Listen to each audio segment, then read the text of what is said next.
कैसे हमारा एक संकल्प हमारा पूरा जीवन बदल सकता है। आइए कहानी शुरू करते हैं। क्या आपने कभी सोचा है कि हमारे जीवन के अधिकतर दुखों का कारण क्या है?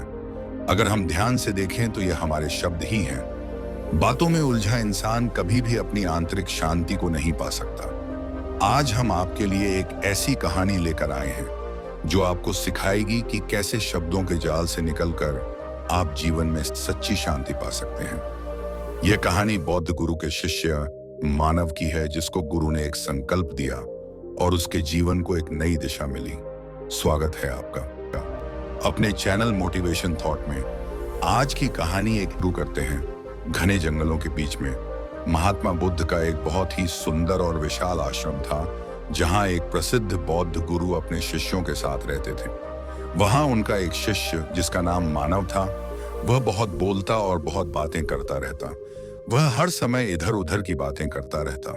जब भी वह किसी गांव में दान लेने के लिए जाता तो वह लोगों से उनके बारे में पूछता और हर घर से एक नई कहानी लेकर आता और आश्रम के अन्य शिष्यों को सुनाता। वह अपने आप को बड़ा दिखाने के लिए एक शिष्य की दूसरे शिष्य से बुराई करता, चुगली करता और हर समय अपने आप को सबसे बेहतर मानता और दूसरों के सामने अच्छा बनने की कोशिश करता। वह अपने मुख से स्वयं की ही प्रशंसा करता रहता और सदैव गुरु के सामने स्वयं को सबसे बुद्धिमान तथा सर्वश्रेष्ठ सिद्ध करने का प्रयत्न करता। वह उस आश्रम में अपने आप को सभी शिष्यों से बेहतर बनाने और अपने आप को सबसे बुद्धिमान मानता। वह सबसे कहता था कि मैं एक अमीर परिवार का बालक हूं। मैं चाहता तो आरामदायक और सुविधाओं से भरपूर जीवन जी सकता था, लेकिन मैं वह सब छोड़कर यहाँ आया हूं क्योंकि मुझे सत्य की खोज करनी है, खुद को जानना है, जीवन को जानना है। इसीलिए मेरा बलिदान आप सभी से बड़ा है। एक दिन गुरु ने आश्रम के सभी शिष्यों को बुलाकर उनसे कहा, अगले 1 महीने के लिए आप सभी को कुछ ना कुछ संकल्प लेना होगा। इससे आपकी संकल्प शक्ति मजबूत होगी और आप में आत्मशक्ति का संचार होगा। आप सभी अपनी क्षमता के अनुसार छोटा या बड़ा कोई भी संकल्प ले सकते हो और 1 महीने से पूर्व आप में से जिसका संकल्प टूट जाएगा वह अपनी पुरानी दिनचर्या में वापस लौट जाएगा। सभी शिष्यों ने अपनी शक्ति के अनुसार छोटे बड़े संकल्प लिए, जैसे कि कोई 2 सप्ताह तक अन्न नहीं खाएगा, कोई 10 दिनों तक पानी नहीं पिएगा। ऐसे ही अनेक प्रकार के संकल्प लिए और गुरु को अपने अपने संकल्प के बारे में बताकर वहां से चले गए। लेकिन मानव, जो बहुत बोलता था, वह खुद को अलग और बड़ा दिखाना चाहता था। वह सीधे गुरु की कुटिया में गया और बोला, गुरुदेव, मैं कोई छोटा संकल्प नहीं लेना चाहता, बल्कि मैं आपके जैसा बड़ा और महान संकल्प लेना चाहता हूँ। कृपया आप ही बताएं कि मुझे क्या संकल्प लेना चाहिए। यह सुनकर बौद्ध गुरु ने सोचा कि कोई तो है जो बड़ा संकल्प लेने की सोच रहा है। क्या मानव संकल्प पूरा कर पाएगा? गुरु ऐसा इसलिए सोच रहे थे क्योंकि गुरु ने पहले भी कई बार अपने शिष्यों को अकल्प दिए हैं, पर आज तक किसी ने न तो कोई बड़ा संकल्प लिया और न ही किसी शिष्य ने कोई संकल्प पूरा किया। अब गुरु मानव की बात सुन मुस्कुराए और बोले, क्या तुम मेरे द्वारा दिए गए संकल्प को पूरा कर पाओगे? क्या मेरे द्वारा दिए गए संकल्प को पूरा करना तुम्हारे लिए होगा? शायद नहीं। वह तुम्हारे लिए संभव नहीं होगा। तुम उसे पूरा नहीं कर पाओगे। इसलिए तुम स्वयं ही कोई संकल्प खोजो और उसको पूरा करने का प्रयास करो। अब मानव को बहुत बुरा लग रहा था। मानव ने सोचा, अब चाहे कुछ भी हो जाए, मैं अपना संकल्प पूरा जरूर करूंगा। मानव ने कहा, नहीं गुरुदेव, आप मुझे जो भी संकल्प दोगे मैं उसे अवश्य पूरा करूंगा। गुरु ने कहा, ठीक है, तो फिर तुम अगले 1 महीने तक चुप रहोगे। तुम्हारे मुंह से एक भी शब्द नहीं निकलना चाहिए। यही तुम्हारा संकल्प है। मानव ने मुस्कुराते हुए कहा, गुरुदेव, यह भी कोई संकल्प है? यह बहुत आसान है। 1 महीने तक बस चुप ही रहना है। नहीं गुरुदेव, आप मुझे कोई बड़ा संकल्प दें जो मेरी योग्यता के योग्य हो, जिसे पूरा करने में मुझे दिक्कत हो। गुरु ने कहा, यह संकल्प आज तक कोई पूरा नहीं कर पाया है। तुम्हें यह संकल्प ही पूरा करना है, तो बोलो, क्या तुम इसे पूरा कर पाओगे? मानव ने गुरु की बात मान ली और वह उसी समय से चुप हो गया और गुरु से आज्ञा लेकर कुटिया से बाहर चला गया। मानव को चुप रहना बहुत आसान लग रहा था। एक दिन तो उसने चुपचाप रहकर बिता लिया, लेकिन दूसरे दिन से उसके मन में ना बोल पाने का बोझ बढ़ने लगा। तीसरे दिन उसे भारीपन महसूस होने लगा और चौथे दिन से उसके मन में ना बोल पाने का बोझ और भी बढ़ने लगा। दिन उसे एक अजीब सी बेचैनी महसूस होने लगी, क्योंकि आश्रम में सभी शिष्य एक दूसरे से बात कर रहे थे, आपस में बोल रहे थे। मानव उनके सामने अपना पक्ष रखना चाहता था, वह उनकी बोलती बंद करना चाहता था, लेकिन उसका संकल्प उसको रोक रहा था। इसलिए वह पूरे दिन और आंखें ही बनाता रहता था। इस प्रकार कुछ दिन और बीत गए और वह शिष्य बीमार पड़ गया। उसका सिर दर्द कर रहा था, उसे खाने पीने का भी मन नहीं था, वह सिर्फ बोलना चाहता था। वह गुरु के पास गया और उनके सामने लिखकर बैठ गया और उनसे कहा, गुरुदेव, मैं बोलना चाहता हूं, मैं बोले बिना सांस नहीं ले पा रहा, मेरी सांसें फूल रही हैं, मैं अंदर ही अंदर पागल हो रहा हूं, मुझे क्या करना चाहिए? क्या मुझे अपना संकल्प तोड़ देना चाहिए?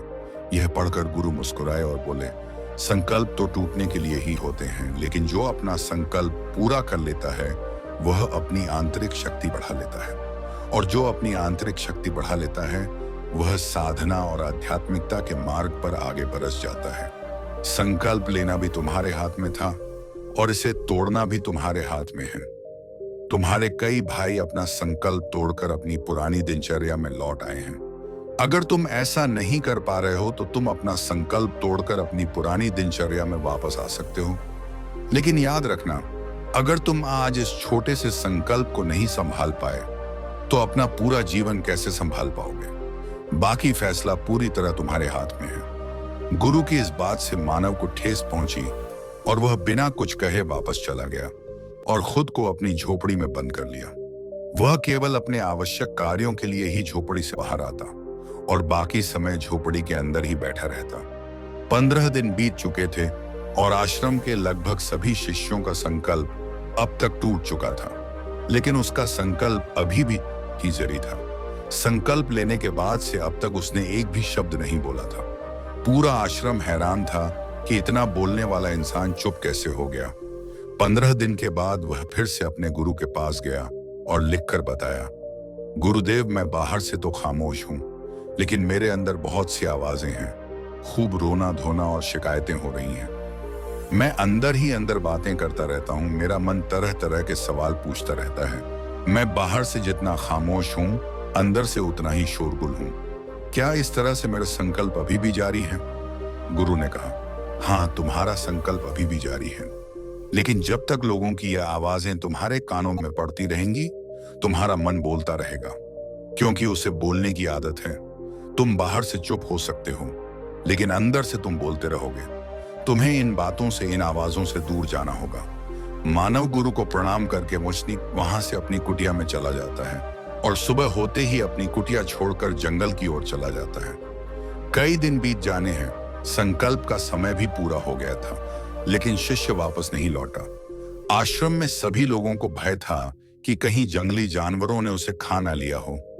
इस बीच उसे ढूंढने की काफी कोशिश की गई, लेकिन उसका कहीं पता नहीं चला। सभी शिष्यों ने मान लिया था कि जंगली जानवरों ने उसे अपना शिकार बना लिया है, लेकिन गुरु ने ऐसा नहीं सोचा। एक दिन आश्रम का एक अन्य शिष्य गुरु के पास आया और बोला, गुरुदेव, हमारे उस बातूनी शिष्य मानव को क्या हुआ होगा? क्या जानवरों ने उसे मार दिया होगा? गुरु ने कहा, हो सकता है कि जानवरों ने उसे अपना शिकार बना लिया हो, लेकिन उसके वापस ना लौटने का एक और कारण भी हो सकता है। शायद उसे वह मिल गया जिसके लिए वह गया था। तब शिष्य ने पूछा, गुरुदेव, क्या ज्यादा बोलना इतना हानिकारक है? गुरु ने कहा, मनुष्य के जीवन के अनेक दुखों में से एक दुख यह भी है कि वह कभी चुप नहीं रह पाता। वह हमेशा कुछ ना कुछ बोलता और सोचता रहता है। हमारे आधे से ज्यादा दुख हमारे बोलने के कारण ही उत्पन्न होते हैं। परिवार में अधिकतर झगड़ों का कारण हमारा निरर्थक बोलना ही होता है। कोई भी चुप नहीं रहना चाहता, हम सिर्फ दूसरे व्यक्ति को बात सुनाना चाहते हैं। हमारे मन में जो भी होता है हम उसे निकालकर दूसरों को सुनाना चाहते हैं, उसे समझाना चाहते हैं कि देखो, तुम गलत हो और मैं सही हूं। और इस तरह हर कोई एक दूसरे की बुराई कर रहा है। इस प्रकार सुनने और सुनाने का यह सिलसिला जीवन भर चलता रहता है। लेकिन इस अज्ञानता में हम अपना समय, अपनी समझ और सबसे महत्वपूर्ण और अनमोल अपना जीवन उसे खो देते हैं। जिसे जिया जा सकता है, जिसमें आंतरिक शांति को प्राप्त किया जा सकता है, ये सब खो देते हैं। लेकिन इसके बदले में हमें क्या मिलता है? कुछ नहीं, सब व्यर्थ और बर्बाद हो जाता है। इस पागलपन में हमने क्या खो दिया, इसका एहसास केवल कुछ ही लोगों को हो पाता है। बाकी लोग जैसे उन्हें अपने आने का पता नहीं, वैसे ही उन्हें अपने जाने का भी पता नहीं चलता। शिष्य ने कहा, तो फिर इसका समाधान क्या है? गुरु ने कहा, पूरी जागरूकता के साथ अपने विचारों को देखना, यही एकमात्र तरीका है। सभी मानसिक समस्याओं का वर्तमान में रहकर चिंतन करना, पूरी जागरूकता के साथ अपना कार्य करना जीवन में चमत्कार ला देता है। उसके बाद वह शिष्य गुरु से अपने सवालों का उत्तर पाकर उन्हें प्रणाम करके वहां से चला गया। उस शिष्य को आश्रम छोड़े हुए 3 महीने का समय बीत चुका था, लेकिन उसकी कोई खबर नहीं मिली थी। अब तक सभी गुरु भाइयों ने भी उसके वापस लौटने की उम्मीद छोड़ दी थी, लेकिन एक दिन वह आश्रम लौट आता है। उसे देखकर सभी के मन में आश्चर्य और खुशी का ठिकाना ना रहा। लेकिन अब वह नहीं था जो वहां से गया था। वह अब कुछ और ही बनकर वापस आया था। उसमें एक अलग ही बदलाव महसूस किया जा सकता था। उसके चेहरे पर अलग ही तेज और शांति थी। आश्रम में आते ही सभी गुरु भाइयों ने उसे चारों ओर से घेर लिया और बातें करने लग गए। वह अपने गुरु भाइयों से भी बातचीत करने लगा। उससे बात करने वाले हर किसी को महसूस हुआ कि अब वह पहले की तरह उतावला और बातूनी नहीं रहा। उसके मुंह से एक एक शब्द बड़ी सहजता और मधुरता से निकलता था। कुछ देर गुरु भाइयों से बात करने के बाद वह सीधा गुरु के पास गया। उसने गुरु के चरण छुए और कहा, गुरुदेव, क्या मैं अब तक मौन हूं? क्या मेरा संकल्प अभी भी जारी है? गुरु ने कुछ देर तक शिष्य की आंखों में बहुत ध्यान से देखा और कहा, हाँ, तुम अभी भी मौन हो और तुम्हारा संकल्प अभी भी जारी है। शिष्य ने कहा, गुरुदेव, जब मैं आश्रम से गया तब मैं मुख से तो चुप था, लेकिन मेरे अंदर बहुत सी आवाजें थीं। मेरे मन में बहुत सारे प्रश्न थे और वे रुकने का नाम ही नहीं ले रहे थे। इसीलिए मैं जंगल की ओर चला गया, इस आशा से कि वहां मुझे शांति मिलेगी और मेरे मन की हलचल शांत हो जाएगी। लेकिन जैसे जैसे मैं एकांत में जाता गया, मेरे अंदर की आवाज उतनी ही तेज होती गई। मुझे अपने अंदर की पुरानी से पुरानी आवाज मुझे सुनाई देने लगी। तभी मुझे एहसास हुआ कि मैं कितना गलत था। जब मैं अपने परिवार, दोस्तों और गुरु भाइयों को बुरा भला कहता था, तो उस समय मुझे लगता था कि मैं सही बात कह रहा हूं। यहां तक कि जब मैं गुरु भाइयों की चुगली करता था और उनका मजाक उड़ाता था, तब भी मुझे लगता था कि मैं उनसे बेहतर हूं और मैं ही कर रहा हूं। लेकिन उस दिन मुझे पहली बार एहसास हुआ कि मैं कितना गलत था। बहुत देर तक ये आवाजें, यह शिकायतें अंदर ही अंदर चलती रहीं। लेकिन धीरे धीरे एक दिन यह सारी आवाजें मेरे अंदर से खत्म हो गईं। अब मैं अंदर से भी खामोश हो गया हूं। उस घने जंगल में बाहर से बोलने वाला कोई नहीं था और अंदर भी कोई आवाज नहीं बची थी। और उस दिन पहली बार मुझे मौन का सही मतलब समझ में आया। मेरे चारों ओर शांति थी। हालांकि अभी भी कुछ आवाजें आ रही थीं, जो पहले भी आती थीं, लेकिन मैं उन्हें सुन नहीं पाता था। लेकिन अब मुझे वह सारी आवाजें साफ साफ सुनाई दे रही हैं। वह आवाज थी चलती हवा की आवाज, पक्षियों के चहचहाना की आवाज और बहते पानी की आवाज। यह सारी आवाजें मैंने पहली बार पूरे होश में सुनी। मैंने पहले कभी अपने आसपास इतनी शांति महसूस नहीं की थी। तो इस शांति को भंग करने के लिए मैंने पहली बार अपने मुंह से कोई शब्द निकाला। मैं चिल्लाया कि हे भगवान, यह कैसी शांति है? सब कुछ इतना शांत क्यों है? ऐसा क्या हो गया? लेकिन मेरे चिल्लाने के बाद भी शांति भंग नहीं हुई। सब कुछ पहले जैसा शांत था, बाहर भी और अंदर भी। हे गुरुदेव, मैंने अपने गुरु भाइयों से बात की, मैंने आपसे बात की। मैं बोल रहा हूं, मैं चल रहा हूं, मैं सब कुछ देख रहा हूं, लेकिन मैं अंदर से बिल्कुल एकांत में हूं, मौन में हूं। जब मैं अपने भीतर शोर मचाना चाहता हूं, तब भी मैं मौन ही महसूस करता हूं। गुरु ने कहा, जब तक हम बाहर बोलते रहेंगे, तब तक भीतर अशांति रहेगी। लेकिन जिस दिन हम अंदर की ओर देखेंगे, तब हमारे मुंह से कुछ भी निकले, हम शांत ही रहेंगे। दुनिया में ज्यादातर बुराई हमारे बोलने से ही उत्पन्न होती है, क्योंकि हम चुप नहीं रहना चाहते। हम जरूरत से ज्यादा बात करना चाहते हैं।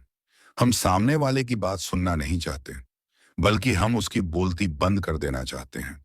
उसे समझा देना चाहते हैं कि मैं कौन हूं, मैं क्या कर सकता हूं, और यही हमारे जीवन का मकसद बनकर रह जाता है। हमारी सारी शक्ति व्यर्थ के बुलाने में नष्ट होती रहती है। ऐसे समाज में लोगों का जीवन दुखों से भरा होता है, जो हमेशा एक दूसरे को सुनाने में लगे रहते हैं। कभी एक दूसरे को सुनना नहीं चाहते, कभी समझना नहीं चाहते, और उन्होंने कभी चुप रहना सीखा ही नहीं, क्योंकि चुप रहना उन्हें छोटा महसूस कराता है। संसार में सभी समस्याओं का कारण हमारा बोलना ही है, इसलिए हमें उतना ही बोलना चाहिए जितना जरूरी हो, क्योंकि बेवजह बोलना ऊर्जा को नष्ट करता है, और यह बोलना ही हमें कभी भी भीतर की ओर लौटने नहीं देता, क्योंकि यह हमें बाहर की ओर खींच कर रखता है। और बाहर है ही क्या, इस दुखी संसार के अलावा। लेकिन अगर आप अपने भीतर के संसार की ओर मुड़ना चाहते हैं, तो हमें यह माही बंद रखना होगा। इसीलिए जितने भी बुद्ध हुए, आत्मज्ञानी हुए, वे सभी एकांत की ओर भागे, ताकि उन्हें ज्यादा बोलना ना पड़े, उन्हें ज्यादा सुनना ना पड़े। वह एकांत में रहे और शांत रहे, इसीलिए वे आसानी से अंदर की यात्रा कर सके। लेकिन अगर कोई चाहे तो इस संसार में रहकर भी एकांत में रह सकता है, शांत रह सकता है, लेकिन इसके लिए उसे अपनी ऊर्जा बचानी होगी, जिसे वह अब तक अपने निरर्थक शब्द में बर्बाद कर रहा था। तभी वह एक सुखी, प्रभावशाली और गुणवान व्यक्ति बन सकता है। दोस्तों, इस कहानी की सीख यह है कि व्यर्थ का बोलना ऊर्जा की बर्बादी है। बहुत अधिक और अनावश्यक बातें करना हमें अंदर की ओर लौटने नहीं देता, क्योंकि यह हमें बाहर की ओर झुकाए रखती है, और जिन्हें अंदर की ओर यात्रा करनी होती है, उन्हें हमेशा शांत रहना चाहिए। मुझे आशा है कि आपको यह कहानी पसंद आई होगी दोस्तों। हर कोई यह चाहता है कि लोग हमको पसंद करें, हमारे बारे में बातें करें, हमको सम्मान दें। अगर हम कहीं पर जा रहे हैं तो सभी हमारे बारे में पूछे, हमारा हालचाल पूछे। लेकिन लोगों के मन में अपने प्रति सम्मान हर कोई नहीं बना पाता। पर दोस्तों, आज की बौद्ध कहानी में हम आपको 10 ऐसी आदतें बताएंगे जो आपको एक सम्मानित व्यक्ति बनाने में मदद करें।